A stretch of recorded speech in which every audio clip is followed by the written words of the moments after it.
1943. Yo no le estaba preguntando, pero bueno, fue en 1943, o sea, ¿está para cumplir cuántos años? 46. 46 años. Yo no procuro en estas entrevistas no hablar mucho de política, no porque me tenga temor a sus respuestas ni a mis preguntas, sino porque no es mi estilo. Pero sí me cabe una ahí cuando usted me da la edad. Usted debe saber lo que la gente dice, muy joven para ser presidente. ¿Usted cree que está joven para ser presidente? Me falta un año para tener la edad que tenía Bolívar cuando se murió.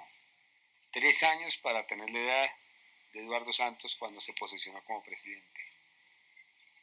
Todo lo contrario, pertenezco a una generación ya intermedia. Yo ya no soy de la nueva generación.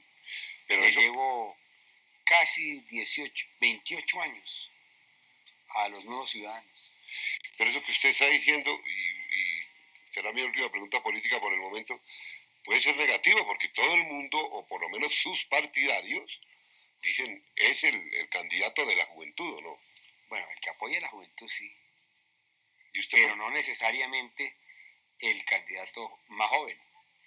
Además, creo que es relativo todo lo de las edades. Me parece tan arbitrario discriminar a alguien porque tenga muchos años. El periodo entre 1964 y 1989 se caracterizó por secuestros, asesinatos selectivos, masacres y desplazamientos forzados. Durante este periodo surgieron dos guerrillas, el ELN y las FARC, las dos a mediados de los 60. Esto está atribuido en gran parte al narcotráfico. Por su parte, la cara del narcotráfico usualmente es Pablo Escobar. Pablo Escobar fue un poderoso narcotraficante colombiano. Tuvo un gran impacto en las décadas de 1970 y 1980 en Colombia y en el mundo. Fue el líder del Cártel de Medellín, uno de los grupos de narcotráfico más poderosos que ha tenido el mundo. Escobar obtuvo una inmensa riqueza a través del tráfico de cocaína hacia Estados Unidos y otros países. Su control bajo el narcotráfico estuvo marcado por la violencia extrema, incluidos miles de asesinatos, secuestros y ataques terroristas. Su enfrentamiento con el gobierno colombiano y otros carteles como el Cartel de Cali y las autoridades estadounidenses resultó en una guerra sangrienta que afectó profundamente a Colombia. Adicionalmente, en este periodo Escobar es conocido por haber comprado a un porcentaje significativo de funcionarios, razón por la cual el narcotráfico tenía un voto influyente en el Estado. Escobar fue finalmente asesinado por las fuerzas de seguridad colombianas en 1993. Su vida y legado continúa siendo un factor que afecta a Colombia hoy en día. Los paramilitares del Magdalena Medio asesinaron al candidato a la presidencia de Colombia, Luis Carlos Galán. Ellos fueron acusados como los ejecutadores del asesinato. Por otro lado, el exdirector del DAS, Miguel Maza Márquez, el paramilitar Henry Pérez, el político Alberto Santofimio y los narcotraficantes Pablo Escobar y González Rodríguez Gacha han sido señalados como los promotores de este vil acto.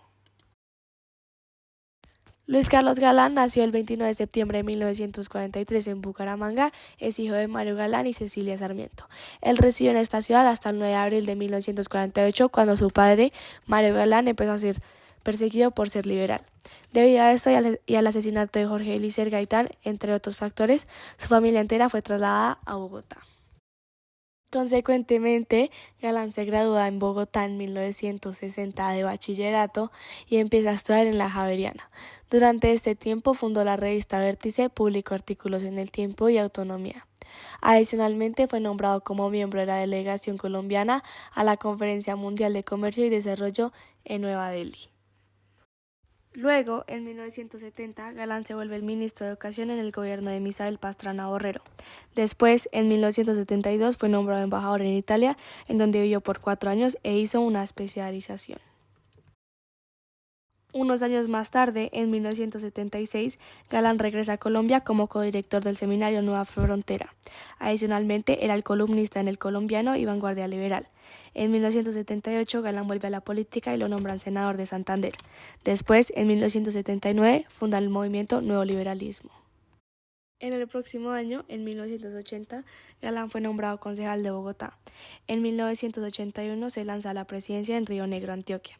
Después, en 1982, junto con Rodrigo Lara, expulsó a Pablo Escobar y Jairo Ortega de su campaña debido a que ellos no podían explicar el origen de sus ingresos. En 1987, Galán regresa al Partido Liberal Colombiano, esto con el objetivo de participar en la columna popular. Esta consulta era para definir el candidato a las elecciones de 1990. Por último, en 1989, el año en donde murió Galán, empezó a recibir varias amenazas.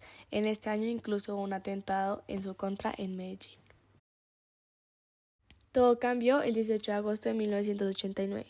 Parecía la crónica de una muerte anunciada. Ese día Galán usó por primera vez un chaleco antialas, puesto por su hijo para ir a dar el discurso como parte de su campaña política en Soacha. Al llegar, la multitud no paraba de alabarlo, como se podía ver en el video.